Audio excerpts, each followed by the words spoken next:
오늘은 하나님의 자녀라는 제목으로 말씀을 함께 나눠보도록 하겠습니다.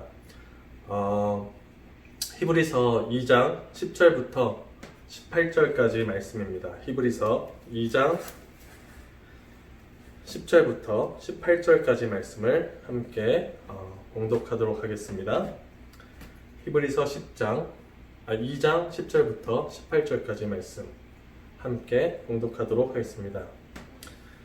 만물이 인하고 만물이 말미암은 자에게는 많은 아들을 이끌어 영광에 들어가게 하시는 일에 저희 구원의 주를 고난으로 말미암아 온전케 하심이 합당하도다. 거룩하게 하시는 자와 거룩하게 함을 입은 자들이다. 하나에서 난지라.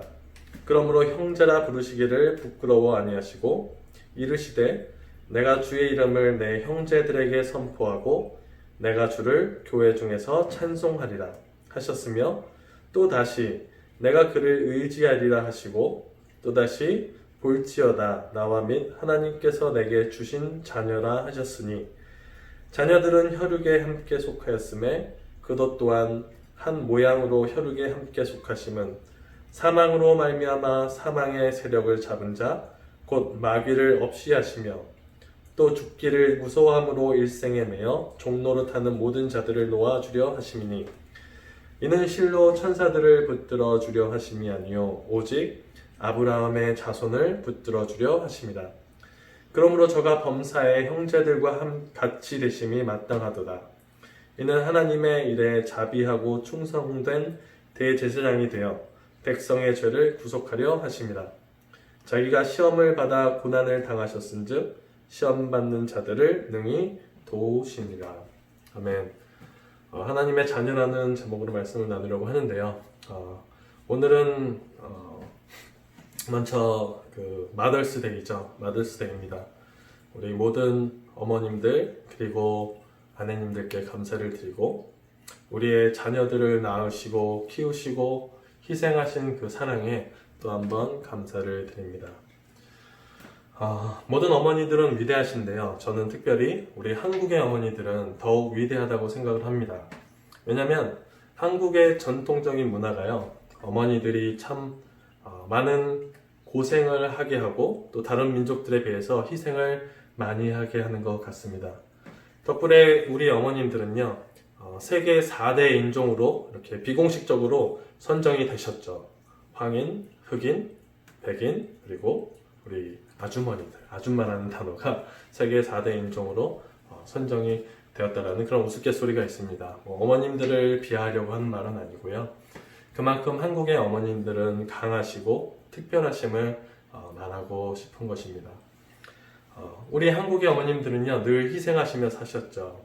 그리고 한국의 그런 전통적인 문화가 여자는 집에서 집을 돌보고, 그러니까 집을 잘 돌보고 자녀들을 돌보고 키우고 해야 된다는 것이었기 때문에 자기의 인생 없이 평생을 자녀들을 위해 또 남편을 뒷바라지하고 남편을 위해 또 가끔은 시집살이를 하면서 그렇게 또 살아오셨었습니다.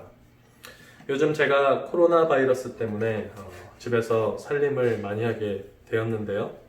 해보니까요, 집에서 살림하는 게 순교를 하는 것보다 더 어려운 것 같습니다. 순교를 하면 했지 살림은 더 이상 못할 것 같습니다. 정말 못하겠더라고요. 그래서 더욱 어머님들의 위대함을 느끼는 그런 시간들입니다. 그 어느 때보다도 다시 한번 우리 어머님들과 우리 아내님들께 감사를 드립니다. 그런데 이렇게 고생하시고 희생하신 우리 한국의 어머님들 그리고 아내님들보다 더 극심한 희생과 고생을 하신 분이 계시죠. 맞습니다. 바로 우리가 알고 있는 성경의 주인공 예수 그리스도이십니다. 오늘 우리가 읽은 본문의 주인공 예수 그리스도고요. 하나님께서 지으신 그 천지 만물을 결국에는 다시 하나님께 돌아오게 하시기 위해서 하나님의 아들 예수 그리스도를 천사보다 못한 사람의 몸으로 땅에 보내셨습니다. 그 이유는 오늘 본문을 통해서 말씀하고 계시는데요. 오늘 본문을 통해서 하나님께서 우리에게 하나님의 아들을 이 땅에 보내신 이유를 한번 살펴보기를 원합니다. 먼저는 우리를 거룩하게 하기 위함이라고 말씀하고 계시는데요. 11절에 보면 거룩하게 하시는 자와 거룩하게 함을 입은 자들이 다 하나에서 난지라. 그러므로 형제라 부르시기를 부끄러워 아니하시고. 거룩하게 하시는 자는 예수 그리스도를 말하고 있는 것이죠. 그 예수 그리스도로 인해서 우리가 거룩하게 된다라고 말씀을 하고 계십니다. 거룩이라는 단어는 참 기독교적인 단어인 것 같은데요. 이스라엘 사람들에게도 이 거룩하다는 말은 거의 오직 하나님에게만 사용되는 그런 단어죠. 특별한 단어입니다. 거룩하신 분은 오직 하나님뿐이라는 그런 것이죠. 그래서 이스라엘 사람들은요, 죄를 가지고 있는 인간들은 하나님의 임재는 곧 죽음이라는 것을 알고 있었기 때문에, 하나님이 나에게 나타나셨다는 것은 나는 죽었구나라고 이렇게 생각을 했기 때문에 하나님으로부터 자신들을 감추기 위해 하나님으로부터 이렇게 무엇인가를 쓰거나 어디 밑으로 들어가서 이렇게 숨었던 것들을 우리가 성경을 통해서 가끔씩 볼 수 있습니다. 구약의 가장 대표적인 인물 중 한 명인 모세 또한 하나님의 임재 가운데 두려워 떨면서 자기의 얼굴을 가리는 것을 성경을 통해서 볼 수 있죠. 그만큼 거룩이라는 단어는 오직 하나님 한 분 또는 하나님과 관련된 사람들이 사용하는 물건이라든지 어떠한 장소라든지 그런 것에만 사용이 되었습니다. 거룩한 옷, 거룩한 산, 거룩한 땅, 하나님이 거룩하다고 하는 그런 곳들에 우리가 거룩한 산, 거룩한 땅, 거룩한 옷이라는 것들을 붙였었습니다. 그런데 우리가 신앙생활을 하면서 우리 스스로 거룩하게 하려는 경우가 많이 있는 것 같아요. 예수를 믿으면 거룩해져야 한다고 여기는 거죠. 맞습니다. 맞는 건데요. 또 교회를 다니지 않는 사람들 또한 저희를 거룩한 사람들이라고 생각을 하고 크리스찬들은, 교회 다니는 사람들은 거룩해야 된다고 생각을 하고 있습니다. 그렇다면 과연 우리는 정말 거룩할 수 있을까? 교회를 오래 다니신 분들은요, 교회를 또는 교회를 막 다니기 시작하고 예수를 믿기 시작하는 사람들도요, 거룩해지려고 노력을 많이 합니다. 물론 저도 그러한 시간들을 많이 보냈었고요. 그렇다면 거룩하심은 무엇일까? 거룩함은 무엇일까? 이것 또한 생각해 보게 됩니다. 깊이 생각하지 않고 대답을 한다면요, 그냥 열심히 거룩한 게 무엇일까? 이렇게 그냥 쉽게 얘기했을 때는 우리가 열심히 교회 다니고 열심히 말씀도 보고 열심히 기도 많이 하고 기도 많이 막 소리 지르고 해서 또 목소리도 많이 이렇게 걸쭉해지고 또 바른 생활들, 진지한 태도 이런 것들을 우리가 어쩌면 거룩한 모습이다라고 생각할 수도 있게 되죠. 그런데 아쉽게도 거룩함은 우리의 행실을 통해서 우리의 행동을 통해서 얻어지는 것이 아닙니다. 성경에서 거룩은요, 거룩하신 하나님이 거룩하게 하시는 것들이 거룩함을 입을 수 있다고 합니다. 좀 더 정확하게 얘기하자면 사람이 거룩한 것보다는 거룩한 곳으로 덮임을 당하는 것이죠. 제사장들에겐 거룩한 옷을 입어서 덮으셨습니다. 곧 하나님이 거룩하게 하신 옷을 입힐 때 우린 사람은 비로소 거룩해질 수 있는 거죠. 거룩한 기름을 부음 받은 사람이 거룩하다고 여겨졌고요. 그다음에 거룩한 집, 곧 하나님의 성전이나 이런 곳에 거할 때 우리는 거룩함을 입게 됩니다. 그래서 거룩함이란 인간이 스스로 무엇인가 해서 거룩해질 수 있는 것이 아니라 거룩하신 하나님의 어떠한 것이 있을 때만 우리가 거룩하게 여김을 받을 수 있게 되는 것이죠. 결국 인간 자체는 거룩한 것이 아니라 거룩한 무엇인가, 하나님이 거룩하다고 한 무엇인가를 씌워줄 때 우리는 그때 거룩해질 수 있는 것이죠. 우리가 그 어떤 행동을 해서 거룩해지는 것이 아니라 하나님께서 거룩하다고 해주셔야 우리는 거룩해질 수 있는 것입니다.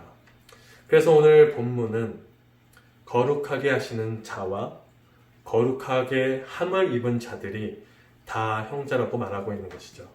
예수 그리스도의 십자가에서 흘린 피, 예수님의 그 피가 우리를 덮을 때 우리는 거룩하다 여겨짐을 당하는 것이지, 우리가 어떤 행동을 해서 어떠한 것들을 행하여서 우리가 거룩해지지는 않는다라는 것입니다.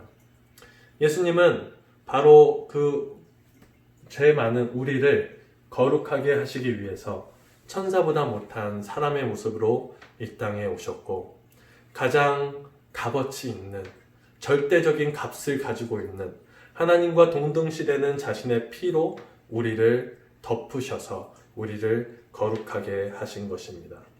예수님이 이 땅에 오신 이유는요, 하나님의 뜻을 따라 우리를 거룩하게 하기 위해서 오신 것이었습니다. 그럼 하나님은 왜 우리를 거룩하게 하려 하셨나? 우리가 12절 13절입니다. 12절 13절을 보면요, 이르시되 내가 주의 이름을 내 형제들에게 선포하고 내가 주를 교회 중에서 찬송하리로다 하셨으며, 또 다시 내가 그를 의지하리라 하시고, 또 다시 볼지어다 나와 및 하나님께서 내게 주신 자녀라 하셨으니. 하나님이요, 우리를 거룩하게 하시려고 했던 이유는 우리를 하나님의 자녀 되게 하시려고 했던 것이죠. 우리를 하나님의 자녀 되게 하시려고 했던 것입니다. 하나님이 우리를 거룩하게 하시려는 이유는 우리가 하나님의 자녀 되게 하려고 하셨던 것입니다. 여러분, 이것이 여러분은 놀랍지 않으신가요? 놀랍지 않은가요? 우리를 하나님의 자녀 되게 하기 위해서 하나님과 동등한 하나님의 아들을 십자가의 모든 피를 흘려 죽게 하셨습니다. 그 피로 우리를 거룩하게 하기 위해서 그 거룩함으로 우리를 자녀 삼게 하기 위해 하나님이 그 모든 일들을 예수 그리스도를 통해 하셨고, 예수님은 우리가 하나님의 자녀 되게 하시기 위해 그 십자가에 달려 죽음까지 경험하신 것입니다. 16절은요, 예수님의 희생은 그 천사들을 위한 것이 아니라 우리들, 인간들을 위해서 그 엄청난 일들을 하셨다라는 것을 말씀하고 있습니다. 우리를 하나님의 자녀 삼기 위해서 예수님의 그 엄청난 희생을 하게 했다라는 것이죠. 이것은 정말, 그러니까 놀라워하지 않을 수 없는 그런 일입니다. 놀라운 일인 것이죠. 여러분, 만약에 어느 날 우리 집에 누군가가 멋진 양복, 고급진 양복을 차려입은 사람들이 와서요, 우리 집 배를 누르면서 우리를 찾습니다. 나가보니 밖에 어마어마하게 비싼 고급차가 세워져 있고 몇 명의 이렇게 정장 입은 멋진 사람들이 모여 있습니다. 알고 봤더니 빌 게이츠, 그 사람은 빌 게이츠를 모시는 사람이었던 거죠. 빌 게이츠의 수석 비서. 여러분, 빌 게이츠를 모르시나요? 혹시 모르시면은 삼성의 이건희 회장의 수석 비서관이 우리에게 온 것이죠. 그리고 이렇게 말을 합니다. 우리 회장님께서 당신을 회장님의 양자 삼으시기 원하십니다. 그리고 그분께서 가진 모든 것을요, 당신께 물려주기를 원하십니다. 아무런 조건도 없고요, 오셔서 회장님 댁에 같이 사시면서 그분의 것들을 여러분 것처럼 그저 누리시면 되는 것입니다. 라고 한다면 우리가 그것을 거절할 수 있을까? 얼마나 놀라운 일이에요. 얼마나 기쁠까요? 만약에 그러면은 정말 너무 행복할지도 모를 것 같아요. 그런데 하나님의 자녀는 그것보다 더한 권리가 있고 더한 축복인 것이죠. 예수님이 사람의 모습으로 오시고 예수님께서 십자가에 못 박혀 모든 피를 흘리시고 죽으신 이유는 하나님께서 우리를 하나님의 자녀 되게 하기 위하였던 것입니다. 하나님께서 우리를 하나님의 자녀 되게 하기 위해서 예수님, 하나님의 독생자 예수 그리스도를 십자가에 못 박아 죽게 하셨던 것입니다. 우리를 양자 삼기 위해서. 사랑하는 우리 성도 여러분, 여러분은 지금 어떤 모습으로 살고 계신가요? 여러분은 누구로 살고 계십니까? 누구의 자녀로 살고 계십니까? 저는 적지 않은 시간을요, 하나님께 인정받고 싶어서, 좀 더 솔직하게 얘기하면 사람들에게 인정받고 싶어서 정말 열심히 미친 듯이 신앙생활을 했던 적이 있습니다. 새벽부터 일어나서 사람들을 픽업해서 교회 가서 예배드리게 하고, 봉사하고, 또 모든 모임에 열심히 참석하고, 교회에서 말하는 모든 그것들을 행하면서 그러니까 충성된 종으로서의 그 모습으로 적지 않은 시간들을 살아왔었습니다. 교회 밖에서도요, 나는 신실한 기독교인이기에 정말 성실하게 살려고 노력했었고, 또 저의 그 본능을 죽이면서 겸손해 보이기 위해서 고개 숙이고, 때로는 화가 나고 이렇게 욱하는 것들도 있었지만 그것을 다 참고 고개를 숙이며 어떠한 희생들도 이렇게 치르며 열심히 살아왔던 것 같습니다. 지금 돌아보면 정말 열심히 살았고, 열심히 봉사했고, 열심히 신앙생활을 했던 것이죠. 교회에 충성된 종으로서 후회되지 않게 그렇게 살았던 때가 있었습니다.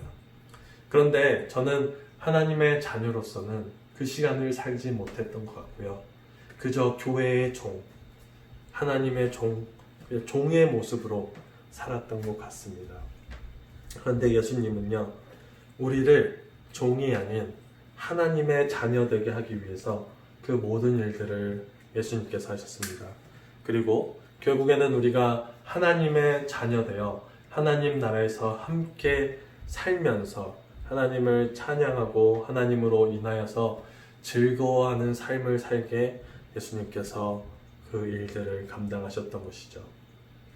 저는 하나님의 자녀됨이, 자녀라는 말이 너무 기쁜 것 같아요. 너무 좋은 말인 것 같아요. 너무 특별한 것이죠. 자녀로서 주신 삶이 너무 감사하고요. 하나님이 나를 자녀 삼으셨구나. 내가 하나님의 자녀구나. 예수님이 나를 하나님의 자녀 되게 하기 위해서 그 십자가에서 고난을 당하시고 죽으시고 그 피를 다 흘리셨구나. 하나님께서는 우리와 함께 하나님 나라를 채워가기를 원하고 계시는구나를 알게 되니 너무너무 감사하고 기쁘고 그 자녀됨이 너무 즐거운 것이죠. 내가 노력해서 하나님께 잘 보이고 거룩해지는 것이 아니라 내 아버지께서, 하나님께서 거룩하시니 나도 거룩할 수 있는 것이구나를 알게 되니 그것이 너무 기쁘고 저에게 묶여져 있던 어떤 잘해야 된다는 그 강박관념에서 풀려날 수 있게 되는 것이죠. 좀 더 쉽게 얘기하면 내 아버지가 부자니까 나도 부자고 나도 재벌이구나, 이런 것이죠. 사랑하는 우리 성도 여러분, 특별히 어머니 날을 맞이하신 어머님들, 그리고 우리 아내님들, 하나님께서 우리에게 자녀를 주신 것은 우리의 자녀를 통해서 하나님 아버지의 마음을 알게 하심이라고 믿습니다.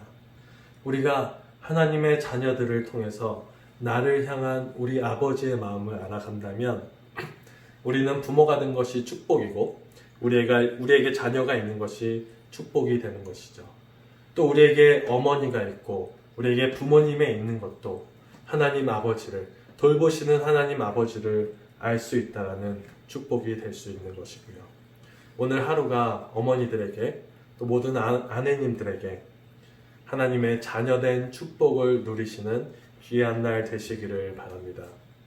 남편분들, 자녀분들, 어머니께 또 아내들에게 이렇게 말씀하시면 안 돼요. 하나님의 자녀된 축복이면 선물보다 그것으로 충분하지 않겠습니까? 이렇게 말하면요, 큰일 납니다. 귀한 것으로 여러분들 부모님들, 어머님들 잘 대접해 주시고 우리 아내님들을 잘 대접해 주시기 바랍니다. 그렇게 가정을 지키시기를 바랍니다. 가정을 지키는 것이 우리 남편들의 사명인 것이죠. 어머님들, 그리고 아내님들, 그리고 자녀분들, 오늘부터 어머니답게 사시기 바랍니다. 아내답게 사시기 바라고 자녀답게 사시기 바랍니다. 무엇보다 하나님의 자녀로 자녀답게 살아가시기를 바랍니다. 하나님의 자녀로 살아간다는 것은요, 우리가 하나님을 인해서 기뻐하고 감사하고 즐거워하면서 하나님께서 우리에게 주신 이 땅에서의 삶을 우리가 기쁨으로 누려나가는 것이죠. 하나님의 자녀로 살아간다는 것은요, 우리에게 주신 것들을 불평하고 불만하고 또 그것들을 못마땅하면서 살아가는 것이 아니라, 괴로워하면서 살아가는 것이 아니라 하나님이 주신 것을 기뻐하면서 살아가게 되는 것이죠.